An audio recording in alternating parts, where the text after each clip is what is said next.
আপনাদের অত্যন্ত আনন্দের সঙ্গে জানাচ্ছি যে আমাদের দলের ভারপ্রাপ্ত চেয়ারম্যান,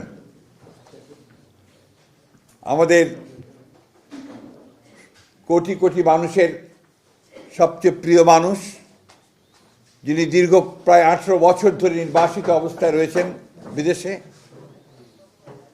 এবং বিগত প্রায় এক যুগ ধরে তিনি গণতান্ত্রিক আন্দোলনকে নেতৃত্ব দিয়েছেন এবং আমাদের দলকে নেতৃত্ব দিয়েছেন এবং আমাদের যে গণতন্ত্রের উত্তরণের যে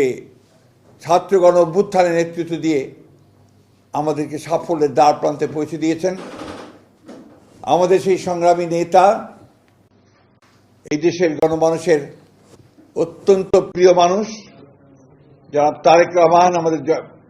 দলের ভারপ্রাপ্ত চেয়ারম্যান, তিনি আগামী 25শে ডিসেম্বর, আমি আবার রিপিট করছি যে আগামী 25শে ডিসেম্বর তিনি ঢাকার মাটিতে আমাদের মাঝে এসে পৌঁছবেন।